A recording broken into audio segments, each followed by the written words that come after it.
নমস্কার, অ্যাচিভার্স একাডেমির ইউটিউব চ্যানেলে সবাইকে স্বাগত। আমরা অনেকদিন আগে থেকে প্রস্তুত ছিলাম যে আমাদের টেটের যে অনলাইন এবং অফলাইন ক্লাস উভয়ই শুরু করব, কিন্তু আমরা অফলাইন ক্লাস শুরু করেছি, কিন্তু অনলাইন ক্লাস আমরা বিভিন্ন কারণবশত শুরু করতে পারিনি। তো আজ থেকে আমরা আমাদের যে টেটের যে অনলাইন ক্লাস ম্যাথ এবং সায়েন্স বা ইবিএস যেটা বলি আমরা ক্লাস শুরু করব। প্রথমে আমরা ম্যাথটা দিয়ে শুরু করছি। ম্যাথ এক দুদিন চলবে, তারপর আমরা আস্তে আস্তে করে আমরা ইবিএসটাও শুরু করব। তো আমি বেশি কথা না বাড়িয়ে আমরা আজকের যে আমাদের প্রথম যে অ্যাচিভার্স একাডেমির ক্লাস সেটা আমরা শুরু করতে যাচ্ছি। তো চলো আমরা প্রথমে একটু আমরা আমাদের সিলেবাসটা দেখে নিই। তো আমরা আমাদের ক্লাস শুরু করার আগে আমাদের টিআরবিটি থেকে যে টেট ওয়ানের বা পেপার ওয়ানের যে সিলেবাসটা দেওয়া আছে ওইটা নিয়ে আমরা একটু ডিসকাস করছি। যে আমরা সবাই জানি যে আমাদের টোটাল মোট 150 নাম্বারের পরীক্ষা হয়। আর ওইটা কিভাবে হয়, 150টা প্রশ্ন থাকে টোটাল, মানে একটা একের প্রশ্নমান 1 করে থাকে, ঠিক আছে। আর প্রতিটা প্রশ্নের জন্য থাকে 1 মিনিট করে, অর্থাৎ টোটাল 150 মিনিটের পরীক্ষা হয় আমাদের, ঠিক আছে। এতটুকু আমরা সবাই জানি। এটার মধ্যে টোটাল আমাদের 5টা পার্ট থাকে। প্রথমটা থাকে সিডিপি, তারপরটা থাকে বেঙ্গলি, তারপর ইংলিশ, তারপর আমাদের যারা বেঙ্গলি নয়, যাদের ককবরক আছে তাদের ককবরক হয়, তারপর আমাদের থাকে ম্যাথ, সে সঙ্গে থাকবে আমাদের ইবিএস, ঠিক আছে। সিডিপি হবে আমাদের 30-এর, ককবরক বা বেঙ্গলির হবে আমাদের 30-এ, এবং ইংলিশ হবে 30, ম্যাথ 30, ইবিএস হবে আমাদের 30, টোটাল আমাদের 150 এখানে, ঠিক আছে। তো আমরা প্রথমে চলে যাচ্ছি আমাদের ম্যাথের যে সিলেবাসটা ওইটা।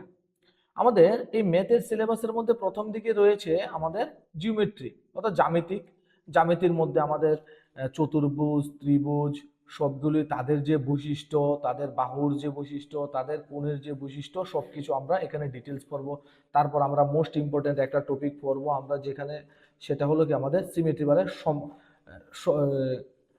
সাম্য, ঠিক আছে, প্রতিসাম্য যে একটা টপিক আমরা পড়বো। সেখানে আমরা ঘুরিয়েও পড়বো। তারপর আমাদের শেপ বা যেগুলি আছে সেগুলিও কি আমাদের জ্যামিতির আন্ডারেই সাধারণত পড়ে থাকে।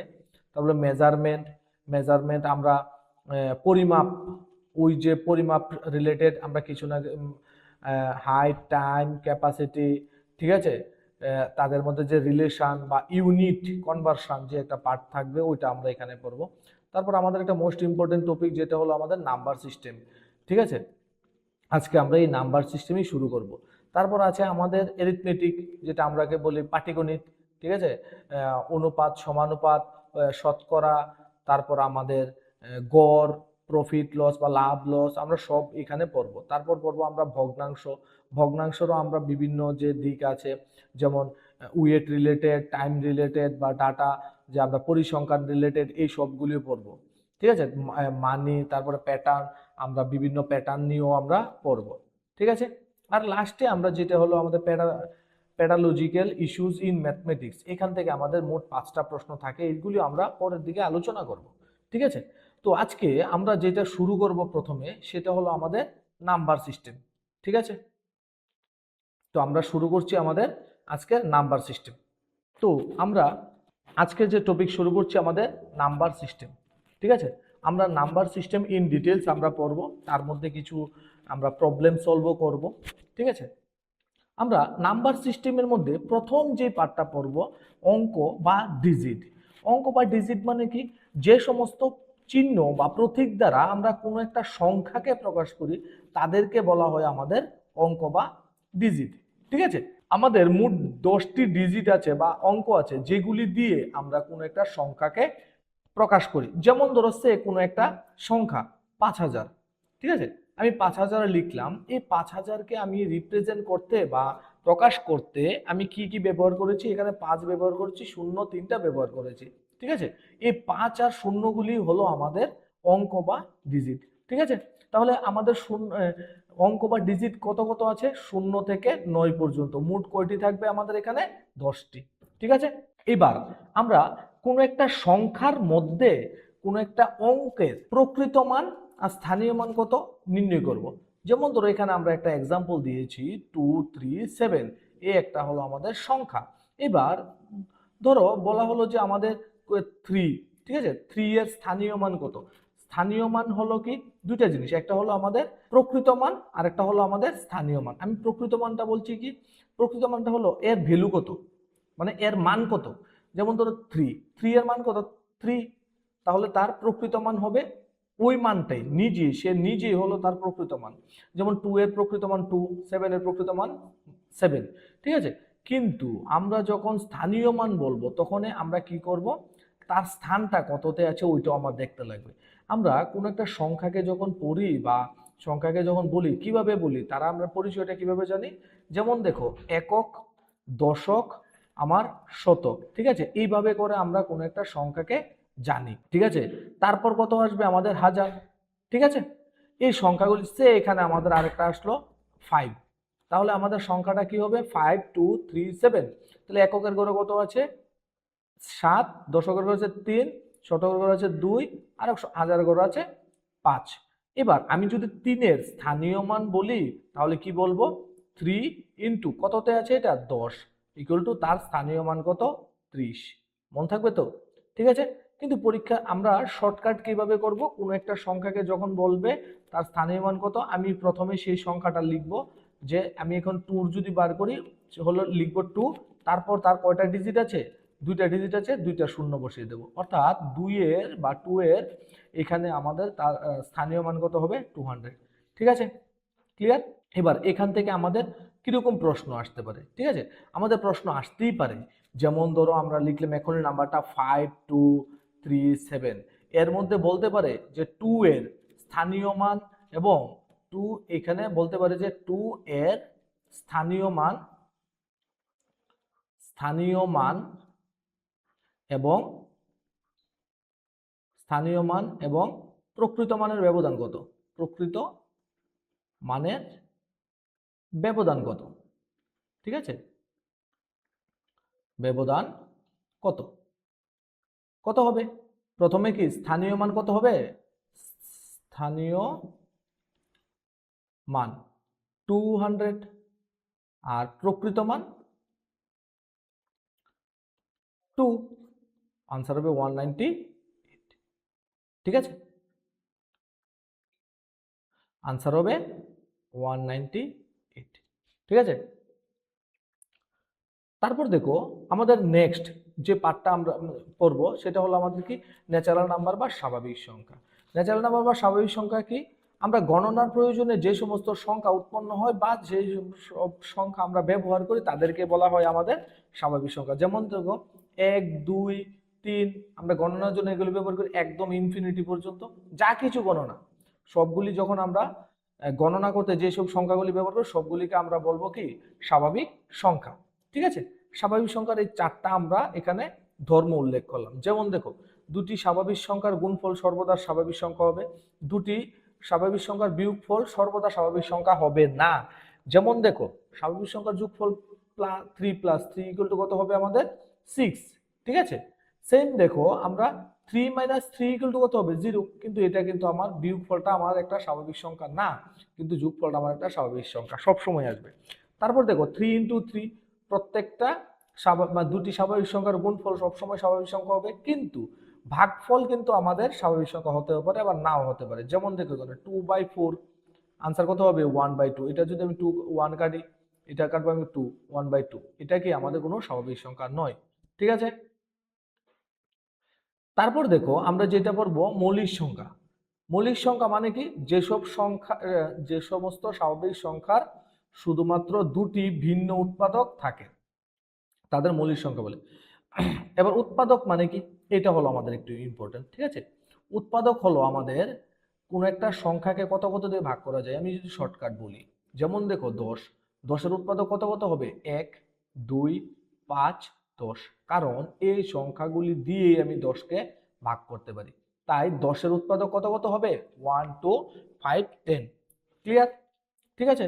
আবার আমরা অন্যভাবে, এবার আমরা যখন মৌলিক সংখ্যার সংজ্ঞাটা বলবো তখন বলবো যে যে সমস্ত স্বাভাবিক সংখ্যা দুটি উৎপাদক থাকে, যেমন দুটি উৎপাদক কি কি হবে, একটা হবে এক আর একটা হবে সেই সংখ্যাটি। ওই দুইটা সংখ্যা দিয়েই একটি সংখ্যাকে যদি ভাগ করতে পারি তখন তাদেরকে বলবো আমরা মৌলিক সংখ্যা। যেমন ধরো 5 হবে না, হবে আমাদের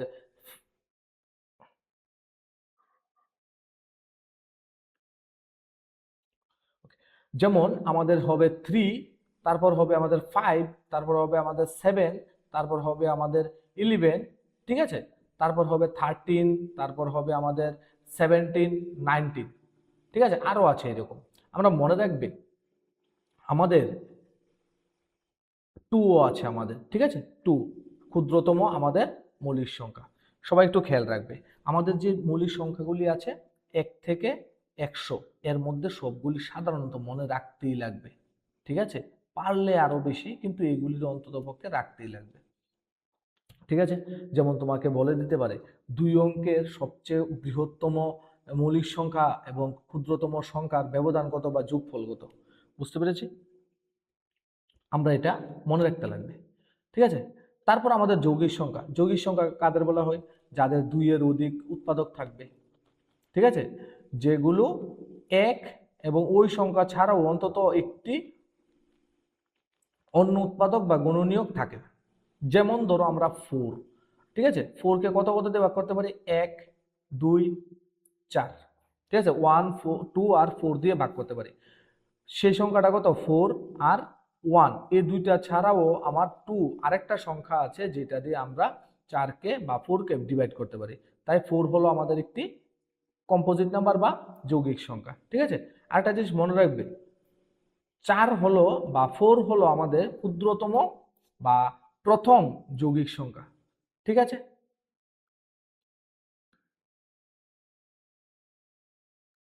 এরপর আমরা যেটা পড়বো যে হলো পরস্পর মৌলিক সংখ্যা। পরস্পর মৌলিক সংখ্যা মানে কি, পরস্পর মৌলিক সংখ্যা হলো এমন দুটি সংখ্যা যাদের এক ছাড়া অন্য কোনো সাধারণ উৎপাদক থাকবে না, এক ছাড়া তাদের অন্য কোনো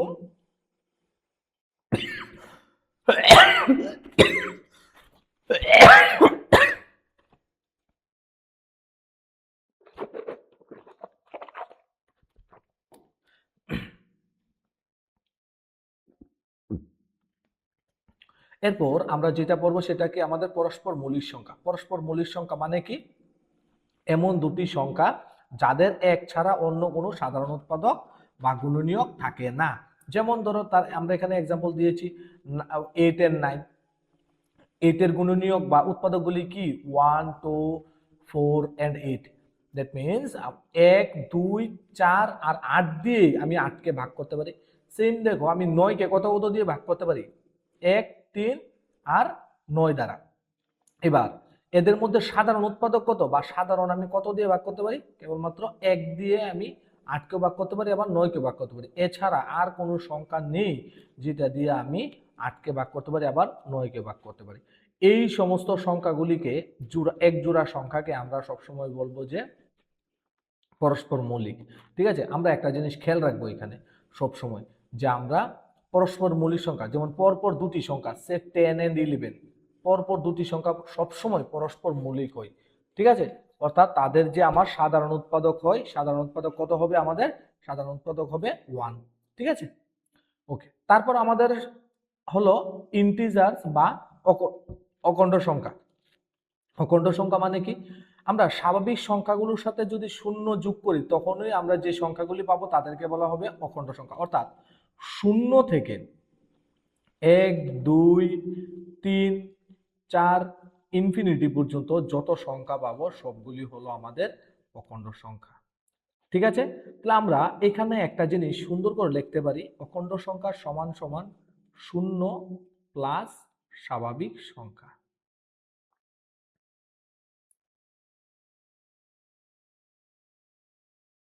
শূন্য প্লাস স্বাভাবিক সংখ্যা,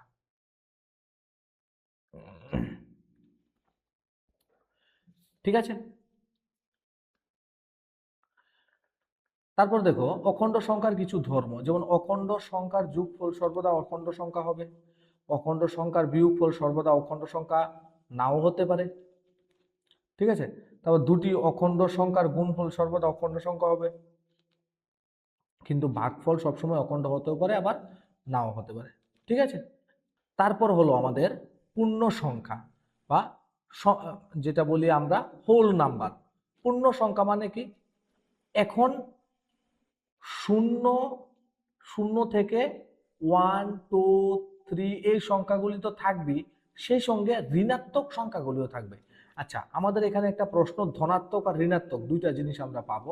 ধনাত্মক আর ঋণাত্মক, ধনাত্মক মানে যে সংখ্যাগুলি আমাদের শূন্য থেকে বড় সাধারণত, ঠিক আছে, শূন্য থেকে বড় তাদেরকে আমরা ধনাত্মক সংখ্যা বলি, আর শূন্য থেকে ছোট যারা, যেমন -1, ঠিক আছে, -2, এরকম সংখ্যাগুলিকে আমরা বলি ঋণাত্মক সংখ্যা। ঠিক আছে, ধনাত্মক প্লাস ঋণাত্মক প্লাস শূন্য সবগুলি মিলিয়ে হলো আমাদের হোল নাম্বার বা পূর্ণ সংখ্যা।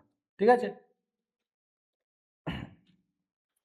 পূর্ণ সংখ্যার ধর্ম, দুটি পূর্ণ সংখ্যার যোগফল গুণফল, যোগফল বিয়োগফল গুণফল সর্বদা পূর্ণ সংখ্যা হবে। দুটি পূর্ণ সংখ্যার ভাগফল সর্বদা পূর্ণ সংখ্যা নাও হতে পারে। ঠিক আছে, যেমন এটার যদি আমরা একটা এক্সাম্পল দিই, ধরো 2/3, ঠিক আছে, এগুলি কি আমার একটা পূর্ণ সংখ্যা নয়। ঠিক আছে, তারপর দেখো জোড় সংখ্যা আর বেজোড় সংখ্যা। জোড় সংখ্যা কোনগুলি, যাদেরকে আমরা 2 দিয়ে ভাগ করতে পারি। আরেকটা আমরা বলতে পারি যেসব সংখ্যার পেছনে বা এককের ঘরে 0 থাকবে, 2 থাকবে, অথবা 4 থাকবে, অথবা আমাদের 6 থাকবে, অথবা 8 থাকবে, তাদেরকেই আমরা বলবো জোড় সংখ্যা। ঠিক আছে, বা যাদেরকে আমরা 2 দিয়ে ভাগ করতে পারবো। এবার বেজোড় সংখ্যা, যাদেরকে আমরা 2 দিয়ে ভাগ করতে পারি না।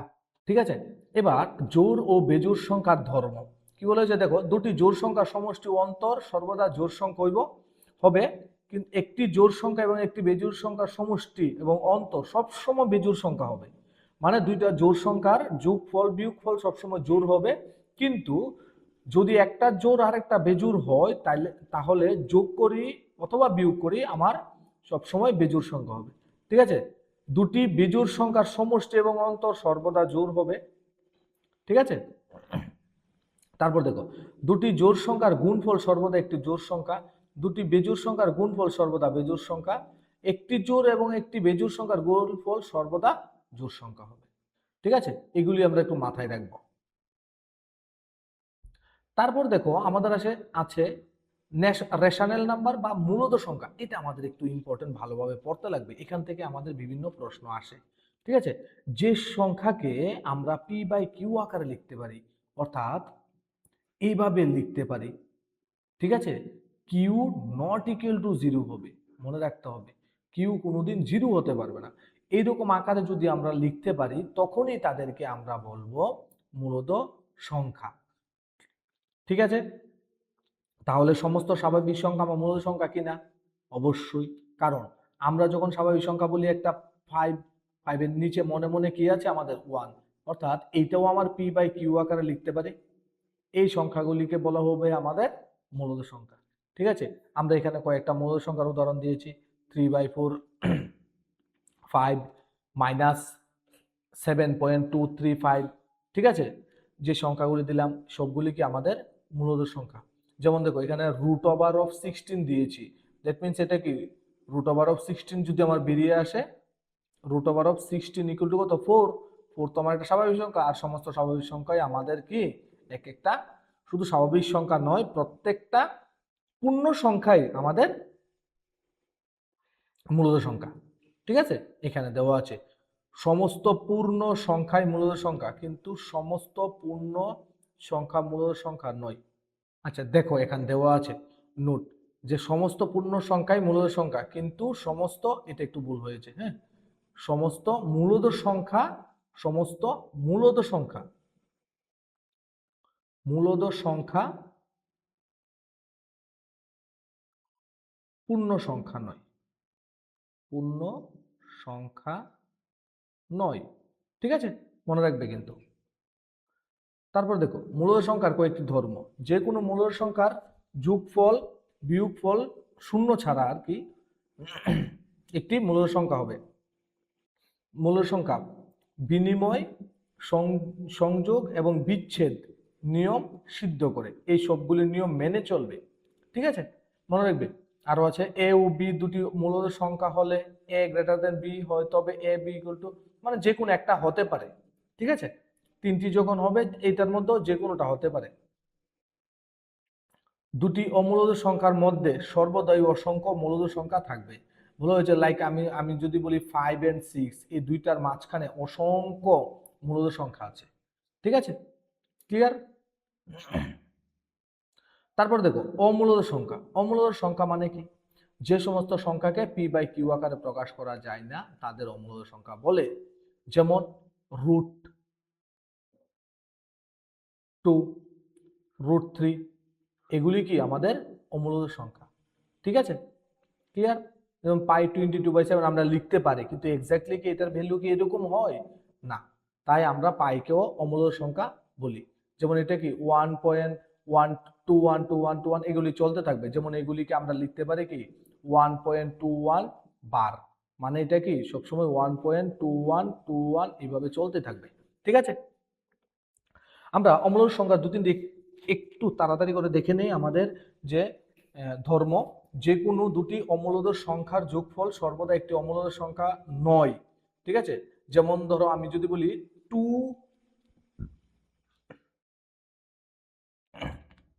আচ্ছা আমরা অমূলদ সংখ্যার কয়েকটি ধর্ম এখানে আছে, তোমরা একটু দেখে নেবে। ঠিক আছে, আমি একটু পরবর্তী টপিকে যাচ্ছি, তোমরা একটু দেখবে।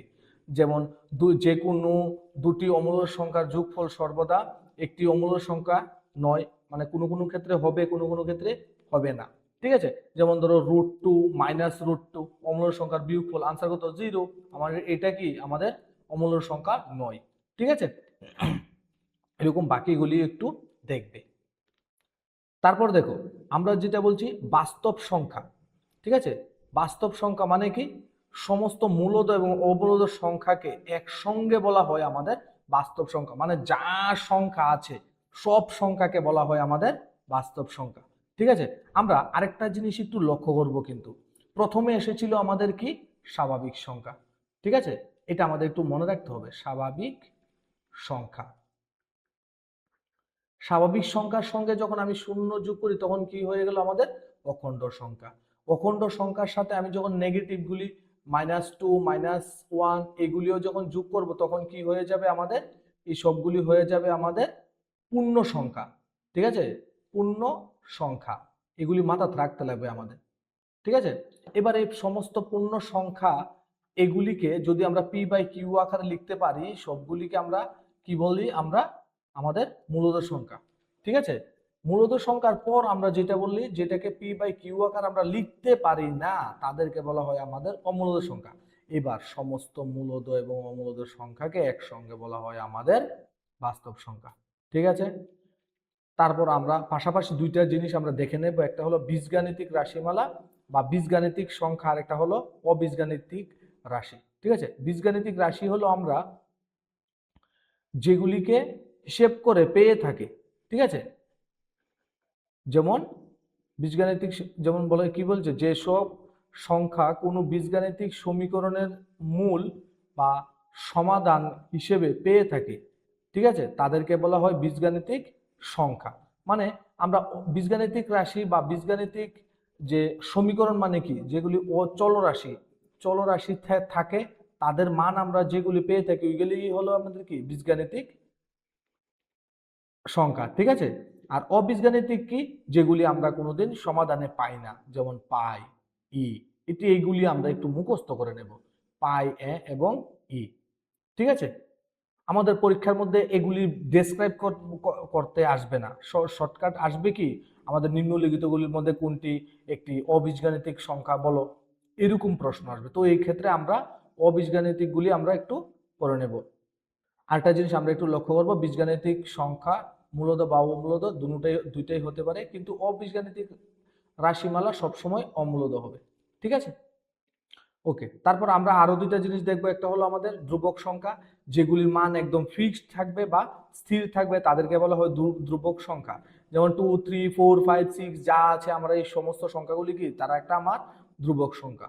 আরেকটা হলো আমাদের চলরাশি। চলরাশি বলতে আমরা যেটা বলি যাদের মান চলতেই থাকে, এক এক সমীকরণে এক এক রকম আসে। যেমন এক্স ওয়াই জেড, তারার মান কি আমরা এক এক সমীকরণের উপর ভিত্তি করে তাদের মান ভিন্ন হতে পারে, তাই আমরা তাদেরকে বলি চলরাশি। ঠিক আছে, ক্লিয়ার? তো এই পর্যন্ত আমরা যা যা পড়লাম সবগুলি ছিল আমাদের যে সংখ্যা পদ্ধতি, যত রকমের সংখ্যা আছে সবগুলি আমরা একসঙ্গে পড়লাম। ঠিক আছে, এইবার এখানে আমাদের থিওরি শেষ। তারপর আমরা কয়েকটা সূত্র একটু তোমরা পড়ে রাখবে, যে দুইটা সংখ্যা যদি দিয়ে তাদের যোগফল বিয়োগফল দিয়ে দেয় তখন বৃহত্তম সংখ্যাটা কিভাবে বের করবে, ক্ষুদ্রতম সংখ্যাটা কিভাবে বের করবে, যদি তাদের গুণফল দিয়ে দেয়, যোগফল দিয়ে দেয়, ভাগফল দিয়ে দেয়, বা যোগফল বিয়োগফল যদি দিয়ে দেয়, তাহলে আমরা কিভাবে তাদের সংখ্যা দুটি কিভাবে বার করব, সংখ্যা দুটির গুণফল কিভাবে বের করব, বর্গের পার্থক্য কিভাবে বার করব, এগুলি একটু শর্ট ট্রিক তোমরা একটু পড়ে নেবে। ঠিক আছে, এই পর্যন্ত তো আমাদের এখানে চ্যাপ্টারের থিওরি যে পার্টটা আছে সেটা আমাদের এখানে শেষ। থিওরি বলতে কি আমরা এখানে যা যা কনসেপ্ট আছে এখানে আমাদের ক্লিয়ার। ঠিক আছে, বা শেষ করলাম আমি। নেক্সট ভিডিওতে আমরা পরবর্তী যে টপিক শুরু করব, ওইটার আগে এই আজকের যে টপিক যতটুকু করলাম তার কিছু সমস্যা আমরা দেখে তারপর আমরা পরবর্তী যে নেক্সট যেটা টপিক আমরা শুরু করব। ঠিক আছে, এতটুকু বলে আজকের ভিডিও আমি এখানে শেষ করলাম। Thank you.